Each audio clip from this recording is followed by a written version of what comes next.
सक्दिन। त्यसैले भगवानसँग डराउनु भन्दा पनि पहिला भगवानको भक्तसँग चाहिँ डराउनु है।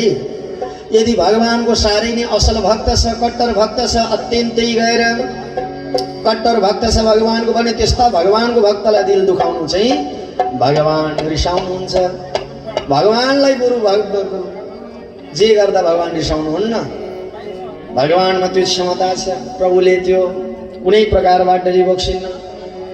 आफ्नो अपमान बरु भगवान सहनुहुन्छ, तर भक्तको अपमान भगवान कहिल्यै सहनुहुन्न। त्यसैले भगवानको भक्तको कहिल्यै निन्दा नगर्नु।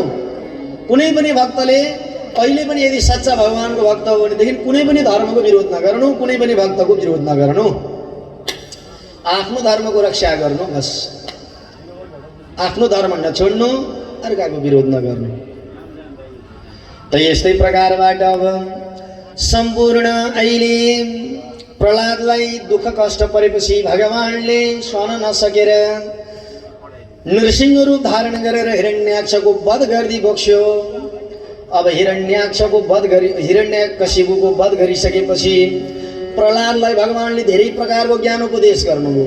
भगवानले त हिरण्यकशिपुलाई मारिसकेपछि भगवानलाई कसैले पनि मनाउन सकेनन्। भगवान त्यस्तो रिसाउनु भएको थियो। शङ्कर आउनु भएको थियो, म मनाउँछु भगवानलाई भनेर। भगवानको यस्तो रूप मैले अहिलेसम्म देखेका थिइनँ भनेर त्यहाँबाट भगवान शिवजी पनि कैलाश जानुभयो, सक्नु भएन। भद्रकाली आउनु भएको थियो, म सम्झाउँछु प्रभुलाई, म बुझाउँछु, म शान्त बनाउँछु भन्दा भद्रकालीले मेरो भन्दा पनि विचित्र यो स्वरूप मैले देखेका नै थिइनँ भनेर भद्रकाली पनि त्यहाँबाट भागेर जानुभयो। रमा नाम गरेको वैकुण्ठबाट माता लक्ष्मी आउनु भएको थियो, मेरो स्वामीलाई म मनाउँछु भनेर।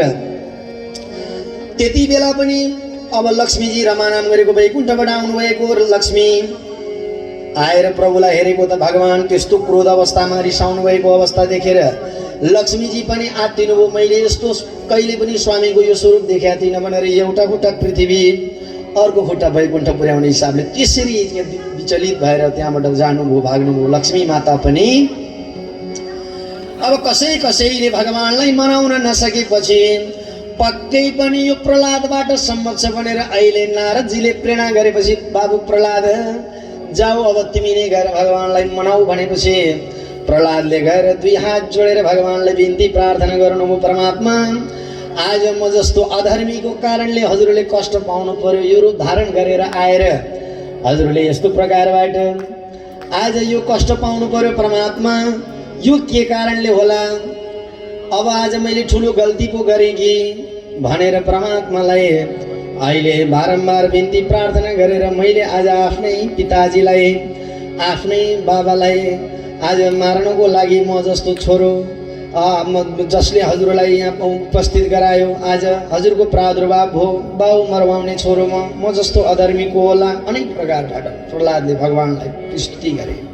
हे भगवान, हजुर शान्त हुनुहोस्। परमात्मा, हजुर चित्त अधीनमा शान्ति भएर रहिबक्स्योस् भनेर अनेक प्रकारबाट प्रार्थना गरिसकेपछि भगवानले प्रहलादलाई च्याप्प समातेर काखमा लिनुभयो र अनि त्यो नृसिंह रूप बाघको जस्तो शिर, बाघको सिंहको शिर जिब्रोले भगवानले चाट्दै प्रहलादलाई सम्झाउँदै सुमसुमाउन लाग्नुभयो। बाबु प्रहलाद, तिम्रो पिताजीलाई मैले मारे, तिमीलाई कतै कतै गएर चित्तमा ठेस लागेको होला कि मलाई क्षमा गर। तिम्रो पिताजीलाई मैले मारे, अबको 7 कुल तिम्रो राक्षस कुललाई म मार्दिन भनेर भगवानले प्रहलादलाई सम्झाउनुभयो, बुझाउनुभयो, अर्ती उपदेशहरू प्रदान गरेर भगवान त्यहाँबाट बिदाभारी हुनुभयो। भगवान नरसिंहले अहिले प्रहलादलाई राज्य अभिषेक गराएर त्यहाँबाट अहिले धराधाम छोडेर प्रभु वैकुण्ठ सवारी भयो। अनि प्रहलादले धर्म अर्थ काम मोक्ष यी सबै कुराहरूलाई विचार गरेर आफ्नो प्रजामाथि गएर धार्मिक हिसाबबाट अहिले राज्य सञ्चालन गर्दै प्रजा पालन गर्दै जानुभयो। अनि नारद ऋषिसँग भेट भएको थियो र नारद ऋषिसँग अनेक प्रकारबाट वार्तालाप हुन लाग्यो। मानव धर्म सम्बन्धीको वर्णन, मानवहरूको के धर्म के नियम हुन्छ, कुन प्रकारको गएर अब नियम र कर्म हुन्छ यो जान्न पाऊँ भनिसकेपछि अहिले नारद ऋषिले प्रहलादलाई अनेक प्रकारबाट भगवान अब यस्तै प्रकारबाट श्री हरिको बारेमा अनि त्यो मानव धर्मको बारेमा, वर्णाश्रम धर्मको बारेमा सारा चर्चा परिचर्चा गर्न लाग्नुभयो। अब सबैभन्दा ठुलो कुरो मानवहरूले जन्म लिइसकेपछि मानवले 4 प्रकारको वर्णाश्रम धर्म यो चाहिँ नभुलिकन गर्नुपर्छ।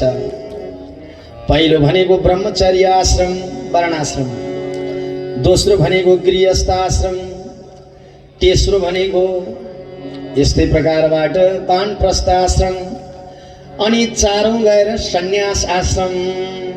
यो 4 प्रकारको वर्णाश्रम धर्म यो मानव जातिले गर्यो भने यो भवसागरबाट यो संसारबाट पार हुनको लागि कठिन पर्दैन।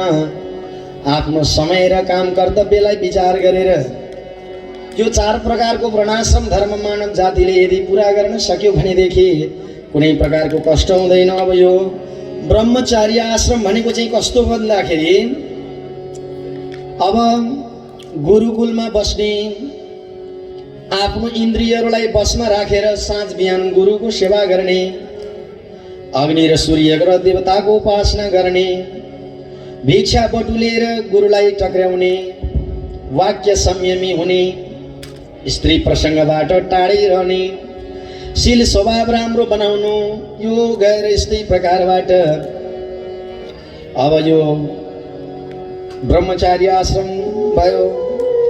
अनि यस्तै प्रकारबाट यो ब्रह्मचर्य आश्रममा 25 वर्षसम्म रहनु, 25 वर्ष पर्यन्त उता गएर गृहस्थी धर्ममा लिनु। गृहस्थी धर्ममा लागेपछि अब गृहस्थको धर्म भनेको गृहस्थी भनेको मुख्य धर्म हो। 4 प्रकारको वर्णाश्रम धर्म मध्येमा सबैभन्दा ठुलो भनेको गृहस्थी धर्म हो। गृहस्थहरूले गएर ऋतुकालमा मात्र गएर पत्नीसँग सङ्गत गर्नु राम्रो हुन्छ।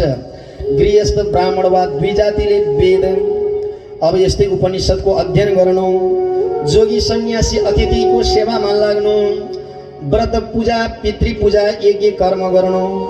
अब यस्तै प्रकारबाट अब गृहस्थीले त्यति मात्र होइन, साधु सज्जनको सङ्गत गर्नु, भगवानको कथा श्रवण गर्नु, अनि त्यहाँ उपरान्त गएर अन्तिममा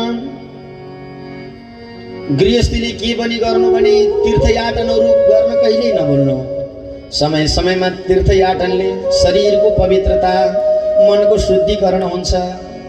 अब तीर्थयाटनहरू गर्नु, बेला बेलामा तीर्थयाटन गर्नु, घरमा गौ सेवा गर्नु, कृषि गर्नु, गरेका सबै कार्य परमात्मामा अर्पण गर्नु, सांसारिक योग सामग्री यो सबैलाई तुच्छ सम्झिनु, यो विषय वस्तु बनेको काम चलाउको लागि मात्रै हो भन्ने ठान्नु, यसमा कहिल्यै आसक्ति नहुनु।